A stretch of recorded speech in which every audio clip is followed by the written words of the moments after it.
Renato, outrora a estrela ascendente do Departamento de Sociologia da Universidade Federal, agora era visto como um cometa que se desviara de sua órbita. As publicações em periódicos renomados, as premiações por suas pesquisas inovadoras, tudo parecia ter se dissipado como fumaça. Aos olhos de sua família, ele havia jogado fora um futuro promissor para se aventurar em um projeto utópico, levar educação de qualidade a quem não tinha acesso, usando a tecnologia como ponte. A ideia surgiu durante uma pesquisa de campo em comunidades ribeirinhas da Amazônia. A falta de escolas, a dificuldade de acesso à internet, a carência de materiais didáticos, tudo gritava por uma solução. Renato vislumbrou uma plataforma online, acessível por dispositivos simples e com conteúdo adaptado à realidade local. Deixou a universidade, vendeu seu apartamento e investiu tudo no projeto. O início foi árduo. A burocracia para conseguir autorizações, a falta de infraestrutura nas áreas remotas, a desconfiança das comunidades, cada passo era uma batalha. Mas Renato persistia, movido pela convicção de que a educação era a chave para transformar vidas. Ele passava dias viajando, dormindo em redes, enfrentando a hostilidade do clima e a descrença de muitos.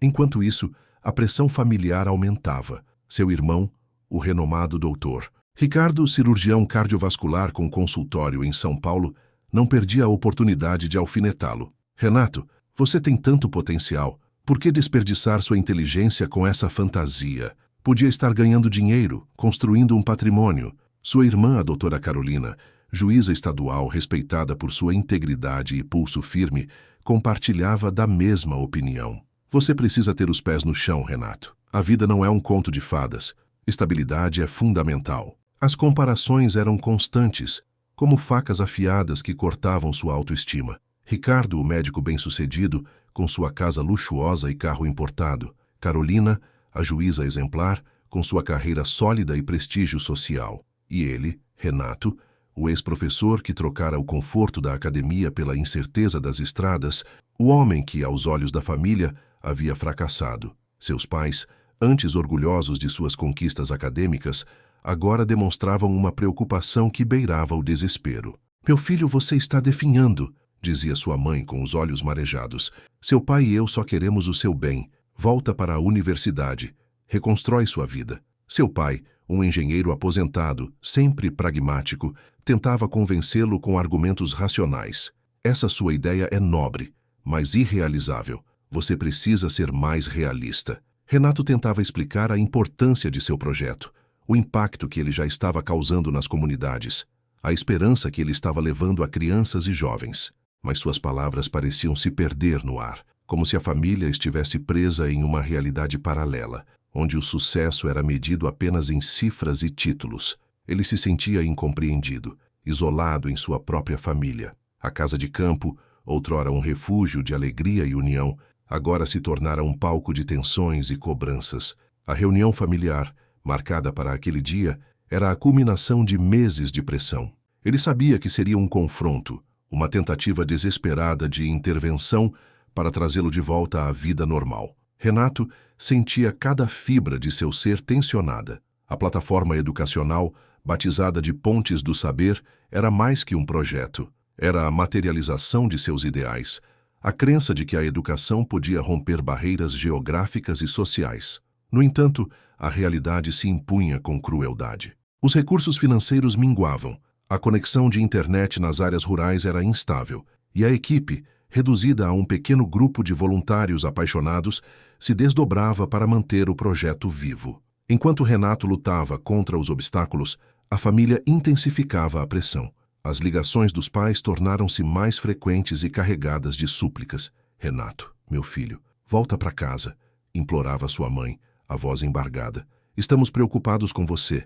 Essa vida não é para você." Seu pai, com o tom pragmático de sempre, tentava convencê-lo com argumentos racionais. "Você precisa pensar no seu futuro, Renato.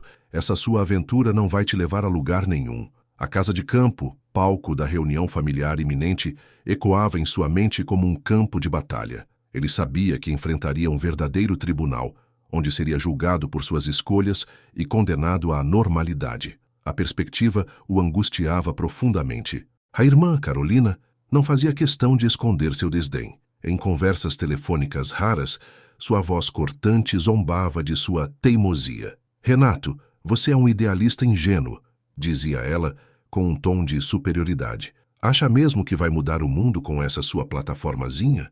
Acorda pra vida. O irmão Ricardo era ainda mais cruel. Em um encontro casual no casamento de um primo, ele não perdeu a oportunidade de humilhá-lo em público. Então, Renato, como vai o projeto de salvar o mundo? Perguntou com um sorriso sarcástico. Já conseguiu tirar alguém da miséria? Ou está apenas gastando o dinheiro da família? A risada debochada de Ricardo ecoou nos ouvidos de Renato como um trovão.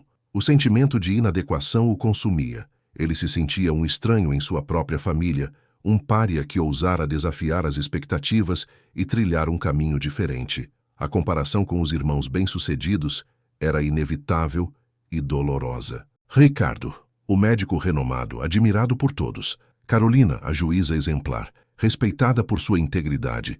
E ele, Renato, o fracassado, o ex-professor que jogara tudo para o alto em busca de um sonho. A reunião familiar se aproximava como uma tempestade. Renato sabia que seria um dia de sofrimento, um abismo de incompreensão a ser atravessado. Ele se sentia sozinho, isolado em sua própria família, lutando contra um mundo que parecia conspirar contra ele. Renato sentia-se sozinho, isolado em sua própria família, lutando contra um mundo que parecia conspirar contra ele. A confirmação da reunião chegou por um seco e-mail do pai, com cópia para todos.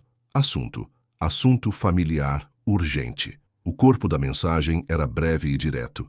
Encontro obrigatório na casa de campo no próximo sábado, às 14 horas.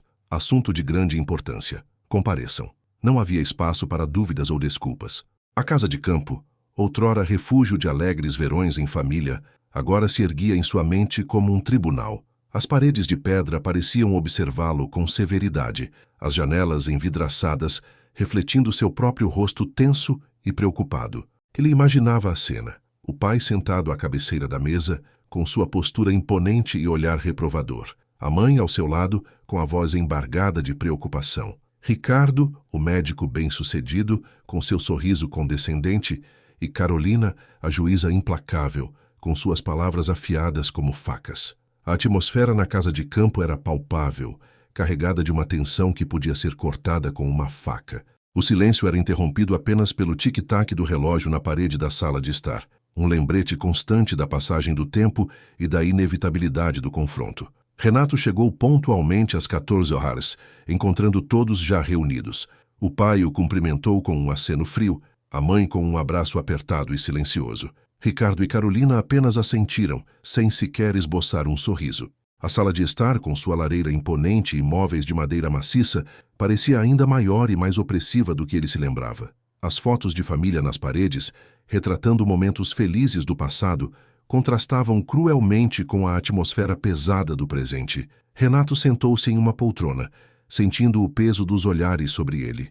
O pai pigarreou, quebrando o silêncio. Renato, como sabe, estamos todos muito preocupados com você, começou com um tom de voz grave e solene. Acreditamos que você está desperdiçando seu talento e potencial em um projeto sem futuro. Você precisa voltar à realidade, retomar sua carreira acadêmica e reconstruir sua vida. A mãe, com os olhos marejados, juntou as mãos em seu colo. Meu filho, nós só queremos o seu bem, disse com a voz embargada. Essa vida que você está levando não é para você. Você merece mais. Você merece ser feliz. Ricardo, com um sorriso sarcástico, cruzou os braços. Renato, sejamos sinceros, disse ele. Você nunca foi bom em lidar com dinheiro. Esse seu projeto é apenas uma fantasia, uma ilusão que vai te levar à ruína. Carolina, com a postura ereta e o olhar frio, completou. Renato, você precisa entender que a vida não é um conto de fadas. É preciso ter responsabilidade, estabilidade, segurança. Esse seu projeto não te oferece nada disso. Renato respirou fundo, tentando manter a calma. Ele sabia que seria difícil, mas estava determinado a defender suas escolhas e lutar por seus sonhos. Eu entendo a preocupação de vocês, disse ele com a voz firme, mas eu preciso que vocês entendam que eu estou feliz com o que estou fazendo. Esse projeto é importante para mim. É o meu propósito de vida. O pai balançou a cabeça incrédulo. Renato, Você está sendo teimoso e irresponsável, disse ele. Você precisa pensar no seu futuro, na sua família. Você não pode viver de sonhos e ilusões. A mãe tentou intervir, mas o pai a interrompeu com um gesto autoritário. Renato, nós te demos todo o apoio e educação que você precisava, disse ele. Agora você precisa nos dar ouvidos e seguir o caminho que nós traçamos para você. A tensão na sala aumentava a cada segundo, a atmosfera se tornando cada vez mais sufocante. Renato sentia-se encurralado, pressionado por todos os lados. Ele sabia que precisava tomar uma decisão que poderia mudar o rumo de sua vida. Renato, você está sendo teimoso e irresponsável, disse ele. Você precisa pensar no seu futuro, na sua família. Você não pode viver de sonhos e ilusões. A reunião familiar tinha começado oficialmente. A decepção pairava no ar como uma névoa densa, impregnando cada canto da sala. O pai, com a gravidade de um juiz, articulava as palavras com precisão cirúrgica, cada sílaba carregada de frustração. A mãe, com o olhar suplicante, tentava amenizar o tom, mas a preocupação em suas feições era inegável. Ricardo, o médico, esbanjava um ar de superioridade, como se a simples presença ali fosse um favor. Carolina, a juíza, mantinha a postura impecável, analisando Renato como se ele fosse um caso perdido. Renato tentava explicar. Eu sei que parece loucura para vocês, mas eu acredito nesse projeto. Eu vejo o potencial, o impacto que ele pode ter na vida de tantas pessoas. Ele falava com paixão, com a convicção de quem encontrou um propósito. Não se trata de dinheiro de sucesso da forma como vocês o entendem. Trata-se de fazer a diferença, de levar educação para quem não tem acesso. Ricardo interrompeu com um tom de escárnio. Ah, sim, o grande salvador das massas. E quem vai pagar as suas contas, Renato? Quem vai te sustentar quando você estiver sem um tostão? Carolina endossou a fala do irmão. Renato, a vida não é uma utopia. É preciso ser pragmático, realista. Esse seu projeto é inviável, insustentável. Você precisa voltar para a universidade, retomar sua carreira. É o que faz sentido, é o que você sabe fazer. O pai reforçou o argumento. Nós investimos tanto em você, Renato. Demos a você a melhor educação, as melhores oportunidades, e você joga tudo isso fora por uma fantasia? A voz do pai tremia levemente, denunciando a mágoa que sentia. A mãe, com a voz embargada, tentou suavizar a situação. Filho, nós só queremos o seu bem. Não queremos te ver sofrer, passar dificuldades. Essa vida é muito incerta, muito arriscada. Renato respirou fundo, buscando forças para continuar. Eu entendo a preocupação de vocês, mas eu preciso seguir o meu coração. Eu preciso fazer o que acredito, mesmo que isso signifique ir contra as expectativas de vocês. Ele olhou para cada um deles, buscando um sinal de compreensão, mas só encontrou ceticismo e desaprovação. Eu sei que não é o que vocês queriam para mim, mas eu preciso que vocês me apoiem. Eu preciso que vocês acreditem em mim. E Ricardo soltou uma risada sarcástica. Acreditar em você? Depois de tudo o que você fez? Depois de jogar fora uma carreira promissora? Você espera que a gente acredite em você? Carolina assentiu, com um olhar de reprovação. Renato, você precisa provar que está certo. Você precisa mostrar resultados. Até lá, não espere que a gente te leve a sério. O pai, com a voz firme, sentenciou. Renato, nós te demos a nossa opinião. A decisão é sua, mas saiba que estamos muito decepcionados com você. Acreditar em você. Depois de tudo o que você fez? Depois de jogar fora uma carreira promissora? Você espera que a gente acredite em você? Carolina assentiu com um olhar de reprovação. Renato, você precisa provar que está certo. Você precisa mostrar resultados. Até lá, não espere que a gente te leve a sério. O pai, com a voz firme, sentenciou. Renato, nós te demos a nossa opinião. A decisão é sua, mas saiba que estamos muito decepcionados com você. O silêncio que se seguiu era quase palpável, carregado de tensão e desaprovação. Renato sentia o peso do olhar de cada um deles, a decepção estampada em seus rostos. Era como se estivesse sendo julgado por um tribunal familiar, condenado por ousar desafiar suas expectativas. De repente, um som agudo rompeu o silêncio. Era a notificação de um celular. Ricardo, distraído, pegou o aparelho e franziu a testa ao ler a mensagem. O que é isso? Murmurou, antes de clicar no link. Seus olhos se arregalaram. Não pode ser. Carolina, curiosa, espiou por cima do ombro do irmão. A tela do celular exibia a manchete de uma matéria do El País. Ex-professor abandona carreira acadêmica para revolucionar a educação em regiões remotas. Projeto recebe financiamento milionário e expande-se para 3 continentes. A notícia viralizou instantaneamente. Em segundos, os celulares de todos na sala vibraram com notificações, mensagens e compartilhamentos. A perplexidade tomou conta dos rostos. O pai pigarreou, a mãe arregalou os olhos e Carolina pareceu momentaneamente sem palavras.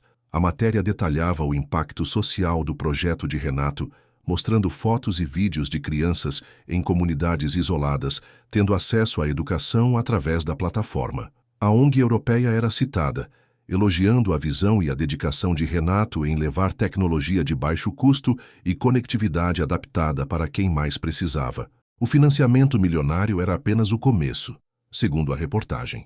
O projeto já estava sendo implementado na África, Ásia e América do Sul.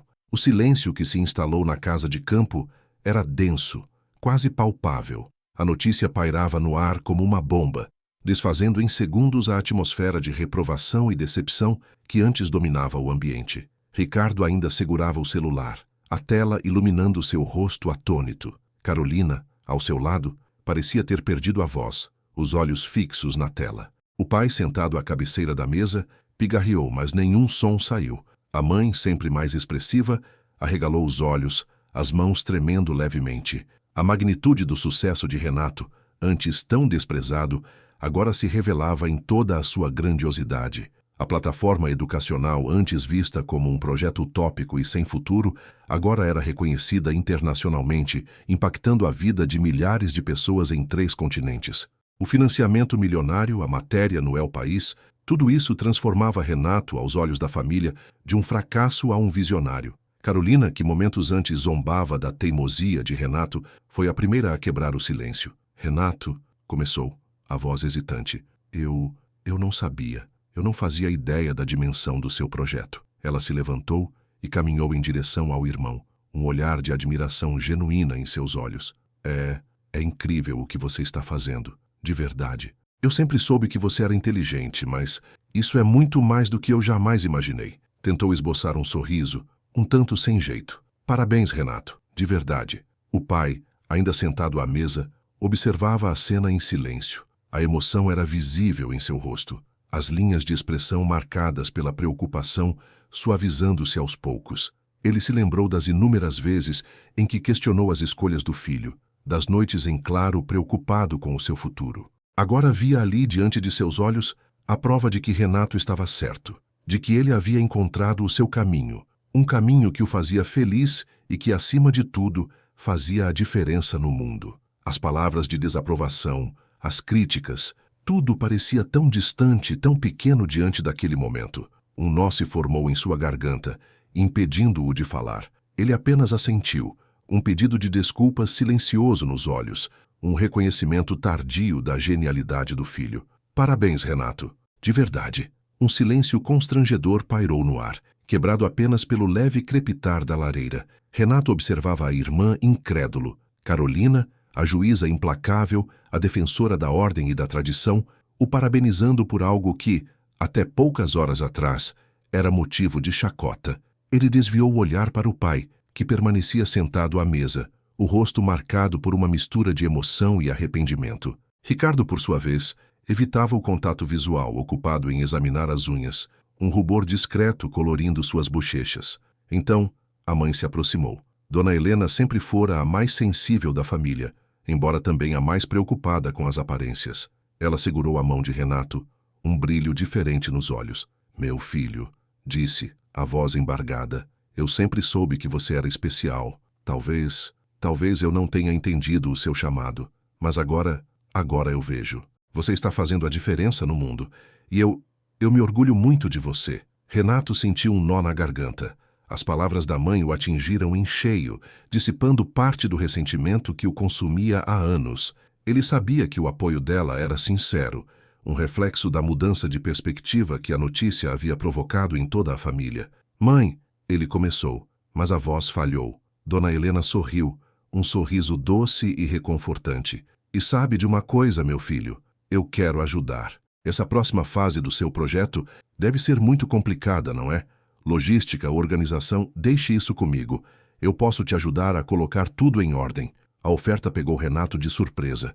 A mãe, que sempre se preocupara com a organização da casa e os eventos sociais da família, agora se oferecendo para coordenar a logística de um projeto internacional. Era surreal. Mãe, não precisa... Ele começou hesitante. Preciso sim, Renato. Ela insistiu, apertando sua mão. Eu quero fazer parte disso. Quero contribuir para essa sua missão. Renato sentiu um misto de alívio e ressentimento. Alívio por finalmente ter o apoio da família, por ver o reconhecimento em seus olhos, mas também ressentimento por perceber que esse apoio só veio com o sucesso, com a validação externa. Será que eles o teriam apoiado se a matéria do El País não tivesse viralizado? Se a ONG europeia não tivesse investido milhões em seu projeto? Ele olhou para o pai, que finalmente levantou os olhos. Um sorriso tímido se formou em seus lábios. Se precisar de alguma coisa, filho, é só falar, disse ele, a voz ainda hesitante. Renato assentiu, as emoções à flor da pele. Ele sabia que a jornada seria longa e desafiadora, mas agora, com o apoio da família, sentia-se mais forte, mais confiante. O sucesso havia mudado a percepção que eles tinham dele, transformando o fracasso em um visionário, o teimoso em um líder. E apesar do ressentimento, ele não podia negar que a aprovação da família significava muito para ele. Era um novo começo, uma nova perspectiva, um futuro, finalmente, construído sobre o entendimento e o respeito mútuo. Se precisar de alguma coisa, filho, é só falar, disse ele, a voz ainda hesitante. Renato assentiu, as emoções à flor da pele. Ele sabia que a jornada seria longa e desafiadora, mas agora, com o apoio da família, sentia-se mais forte, mais confiante. O sucesso havia mudado a percepção que eles tinham dele, transformando o fracasso em um visionário, o teimoso em um líder. E apesar do ressentimento, ele não podia negar que a aprovação da família significava muito para ele. Era um novo começo, uma nova perspectiva, um futuro, finalmente, construído sobre o entendimento e o respeito mútuo. Anos se passaram. A imagem de Renato, agora com cabelos grisalhos e um semblante sereno, preenchia o telão do auditório da Unesco. Ele estava no auge de sua carreira, não como o professor universitário frustrado de outrora, mas como uma referência mundial em tecnologia educacional. O auditório estava lotado de especialistas, educadores e representantes de governos de diversos países. O acesso à educação é um direito fundamental, não um privilégio, ele declarava, sua voz ecoando pelo salão. E a tecnologia, quando utilizada de forma inteligente e adaptada, pode ser a chave para democratizar esse acesso, especialmente em regiões rurais e comunidades isoladas. No telão, imagens de crianças sorrindo em aldeias remotas, utilizando tablets e computadores conectados através de antenas de baixo custo, ilustravam o impacto do projeto de Renato. A plataforma educacional que ele havia criado, inicialmente vista como uma loucura por muitos, agora estava transformando vidas em 3 continentes. Renato descrevia os desafios enfrentados, a falta de infraestrutura, a resistência de algumas comunidades, a burocracia governamental. Mas, acima de tudo, ele enfatizava a importância da perseverança, da adaptação e da crença no potencial humano. No início, muitos duvidaram de nós.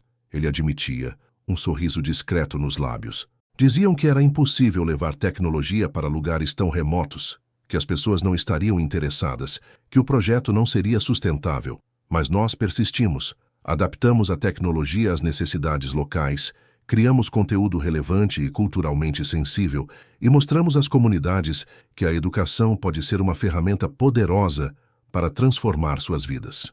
Ele então apresentou dados concretos: o aumento da taxa de alfabetização nas comunidades atendidas, a melhoria do desempenho escolar, o desenvolvimento de novas habilidades e a criação de oportunidades de emprego. O projeto de Renato não era apenas sobre levar tecnologia, mas sobre capacitar as pessoas, dar-lhes as ferramentas para construir um futuro melhor para si mesmas e para suas comunidades. Nosso objetivo não é apenas transmitir conhecimento, mas também despertar a curiosidade, estimular o pensamento crítico e promover a autonomia.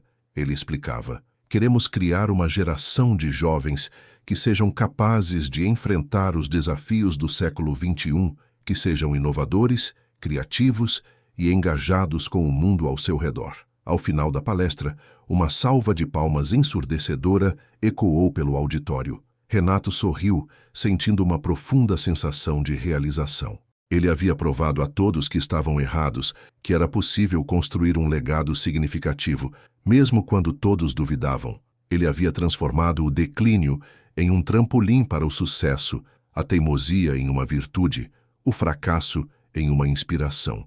E, acima de tudo, ele havia honrado o seu chamado, a sua paixão por transformar o mundo através da educação. Ele havia transformado o declínio em um trampolim para o sucesso, a teimosia em uma virtude, o fracasso em uma inspiração.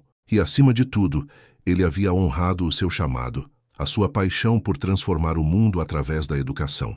Enquanto Renato discursava no Congresso da Unesco, as palavras ecoavam, carregadas de significado e experiência. Ele falava sobre a importância da resiliência, da adaptação e da crença no potencial transformador da educação.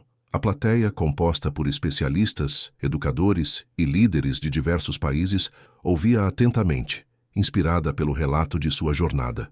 Naquele momento, discretamente posicionado na plateia, um homem observava Renato com os olhos marejados. Era seu pai. Ele havia viajado até o Congresso sem avisar, movido por uma mistura de orgulho e arrependimento. As palavras do filho ressoavam em seu coração, lembrando-o dos momentos de dúvida e das expectativas frustradas que o haviam cegado para o verdadeiro valor do projeto de Renato. O pai recordava as discussões acaloradas na casa de campo, as comparações com os irmãos bem-sucedidos, a preocupação com o futuro incerto do filho. Ele se sentia envergonhado por ter duvidado de Renato, por não ter compreendido a sua paixão e o seu compromisso com a educação. Agora, vendo-o ali, no auge de sua carreira, reconhecido internacionalmente por seu trabalho, ele se sentia profundamente orgulhoso. As lágrimas escorriam silenciosamente pelo rosto do pai, enquanto ele ouvia Renato falar sobre os desafios enfrentados e as vitórias conquistadas. Ele percebia que o sucesso do filho não era apenas financeiro ou acadêmico, mas sim um sucesso humano, construído sobre a base da empatia, da perseverança e da crença no poder da educação para transformar vidas. Ao concluir sua apresentação, Renato agradeceu a todos que o apoiaram ao longo de sua jornada, mencionando especialmente as comunidades rurais e isoladas que o inspiraram a seguir em frente. Ele falou sobre a importância de valorizar o conhecimento local, de respeitar as diferenças culturais e de construir um futuro mais justo e igualitário para todos. A história termina com uma pergunta final que paira no ar. O sucesso deve servir para reconectar laços, ou para aprender a viver sem eles. Renato, ao olhar para a plateia, encontra o olhar emocionado do pai. Um sorriso gentil se forma em seus lábios, um gesto que irradia perdão e compreensão. O futuro da relação entre pai e filho permanece em aberto, uma incógnita a ser desvendada. Aquele sorriso era um convite silencioso, uma porta entreaberta para a reconciliação. A decisão, no entanto, caberia a ambos, e o tempo diria se o sucesso seria capaz de curar as feridas do passado e reconectar os laços familiares, ou se Renato aprenderia a seguir em frente, construindo um futuro sem o peso das expectativas e das desilusões.